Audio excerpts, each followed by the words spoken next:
आगे बढ़ेंगे और अब हम आपको भारत से लगभग 14,000 किलोमीटर दूर कैरिबियन देश डोमिनिका से आई कुछ तस्वीरें दिखाना चाहते हैं।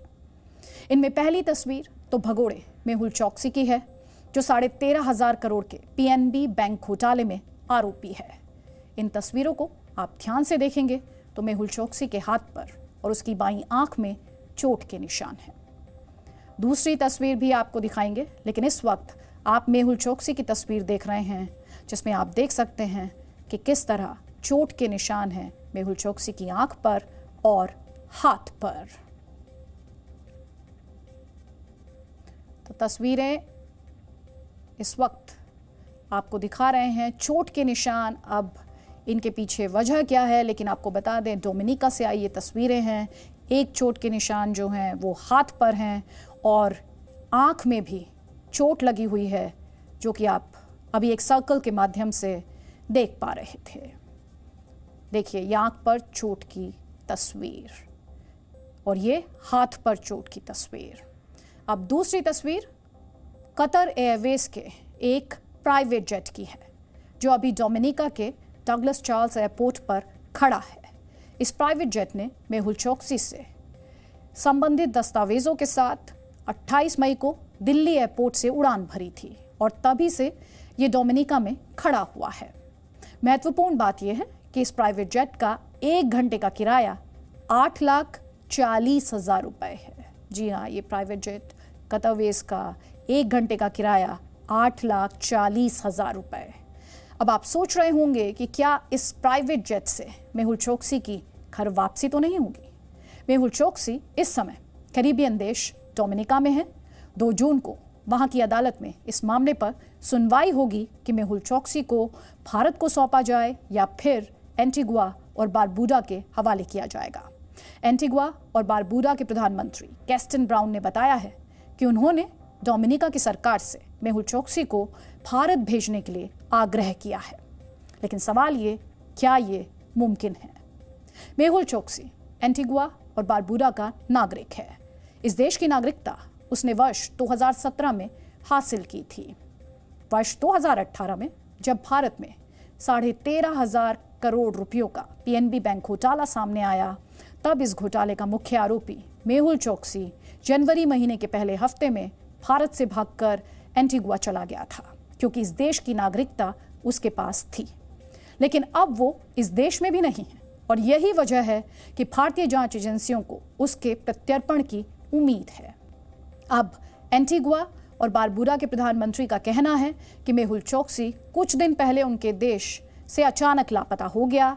ऐसी खबरें हैं कि वो अपनी एक महिला साथी के साथ एक यॉट से एंटीगुआ से डोमिनिका में दाखिल हुआ। उसके पास पासपोर्ट नहीं था और वो गैर कानूनी तरीके से डोमिनिका में घुसा था, इसलिए उसे गिरफ्तार कर लिया गया। और जब ये खबर एंटीगुआ को मिली तो वहां के प्रधानमंत्री ने डोमिनिका से मेहुल चोकसी को भारत को सौंपने का आग्रह कर दिया। और यही वजह है कि भारत से कतर एयरवेज का ये प्राइवेट जेट उससे संबंधित दस्तावेज लेकर डोमिनिका पहुंचा। वही प्राइवेट जेट जिसकी तस्वीरें हम आपको लगातार जी न्यूज़ पर दिखा रहे हैं।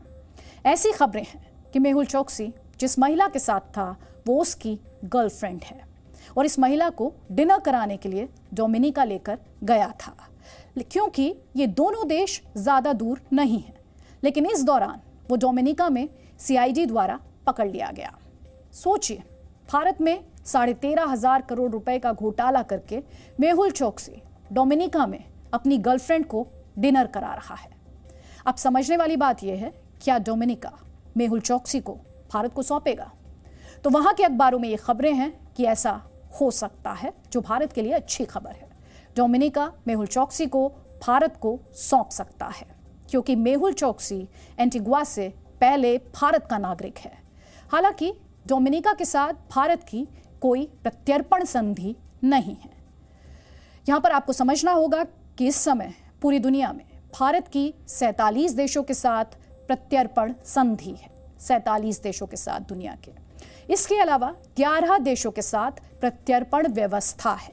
47 देशों के साथ प्रत्यर्पण संधि है, 11 देशों के साथ प्रत्यर्पण व्यवस्था है और एंटीगुआ और बारबूडा के साथ भारत इसी व्यवस्था में यानी प्रत्यर्पण व्यवस्था में बंधा है।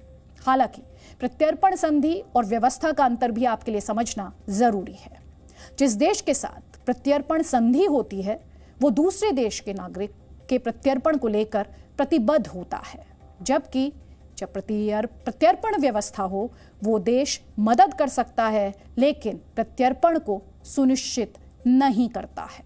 और इस मामले में डोमिनिका के साथ भारत की ना तो प्रत्यर्पण संधि है और ना ही प्रत्यर्पण व्यवस्था है, लेकिन फिर भी उम्मीद है कि भारतीय नागरिकता और मेहुल चोकसी के खिलाफ आपराधिक मामलों को देखते हुए डोमिनिका की अदालत उसे भारतीय जांच एजेंसियों को सौंप देगी। इस बात का आप इससे अंदाजा लगा सकते हैं कि कतर एयरवेज का प्राइवेट जेट वहां के एयरपोर्ट पर उसका इंतजार कर रहा है, और वो भी तब जब इस जेट का 1 घंटे का किराया 8,40,000 रुपए है। मेहुल चोकसी मामले में डोमिनिका कोर्ट की अगली सुनवाई 2 जून को होगी, और अगर ये जेट वहां खड़ा रहा तो इसका किराया 1 करोड़ रुपयों से ज्यादा होगा। लेकिन फिर भी मेहुल चोकसी का इंतजार हो रहा है। हालांकि यहाँ जो बात आपको समझनी है वो ये कि ये छोटे देश वहाँ निवेश करने वाले लोगों को विशेष अधिकार और नागरिकता देते हैं। इन देशों की नागरिकता लेकर यहाँ रहना भी ज़रूरी नहीं होता। मेहुल चोकसी ने भी ऐसा ही किया था। उसने एंटीगुआ और बारबूडा में निवेश किया। इसी निवेश ने उसे इस देश की नागरिकता दिलाई। हालांकि नागरिकता मिलने के बाद भी वो भारत में रहता रहा, लेकिन जब उसे लगा कि वो भारत में बचेगा नहीं, तब उसने एंटीगुआ और बारबूडा की टिकट कटा ली। कहने का मतलब ये कि उसने योजनाबद्ध तरीके से सब कुछ किया, और इन देशों में आज उसे बचाने के लिए भी कई ताकतें लगी हुई हैं। आपको लगता होगा कि हमारे देश में ही इस तरह के गंभीर विषयों पर राजनीति होती है, लेकिन आपको जानकर हैरानी होगी कि इन छोटे देशों में राजनीति का स्तर और भी नीचे है।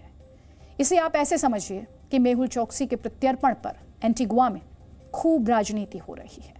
यूपीपी यानी यूनाइटेड प्रोग्रेसिव पार्टी एंटीगुआ की सबसे बड़ी विपक्षी पार्टी है। इस पार्टी के एक बड़े नेता जमाले प्रिंगल ने कुछ दिन पहले मेहुल चोकसी के परिवार के साथ कथित तौर पर एक मुलाकात की थी। आरोप है कि इस मुलाकात में इस पार्टी ने मेहुल चोकसी के साथ राजनीतिक फंडिंग के लिए एक समझौता भी किया। यही नहीं, इस समझौते के बाद इस पार्टी ने मेहुल चोकसी के पक्ष में वहां की संसद में सरकार के खिलाफ विरोध भी जताया। ऐसा भी कहा जाता है कि मेहुल चोकसी की एक बड़ी टीम एंटीगुआ और डोमिनिका दोनों ही देशों में काम कर रही थी। इस टीम का काम था मेहुल चोकसी को प्रत्यर्पण से बचाने के लिए राजनीतिक समर्थन जुटाना, यानी दूर इन देशों में बैठक कर मेहुल चोकसी बचने की हर कोशिश कर रहा है। आरोप लगते हैं कि उसकी सरकार में भी अच्छी पकड़ है और विपक्षी पार्टियों में भी उसका प्रभाव है। इसके अलावा उस पर राजनीतिक फंडिंग और इन देशों में भारी भरकम निवेश के भी दावे किए जाते हैं। इतना ही नहीं, मेहुल चोकसी क्यूबा में भी अपनी संभावनाएं देख रहा है और वहां भागने की फिराक में भी था। एक लाइन में कहें तो इस बार मेहुल चोकसी के प्रत्यर्पण की उम्मीदें तो हैं, लेकिन ये उम्मीद ज़्यादा नहीं है। लेकिन इसके बावजूद भारतीय जांच एजेंसियां कोशिश में हैं और मेहुल चोकसी हीरा कारोबारी से एक भगोड़ा बनकर इधर उधर भाग रहा है। और हमारा मानना है कि वो कितना भाग ले, लेकिन वो कभी भारतीय कानून से भाग नहीं पाएगा, क्योंकि हमारे देश के कानून के हाथ बहुत लंबे हैं। आज नहीं तो कल मेहुल चोकसी और नीरव मोदी को पकड़ ही लिया जाएगा, जिन पर 13,500 करोड़ रुपए के पीएनबी बैंक घोटाले के आरोप हैं।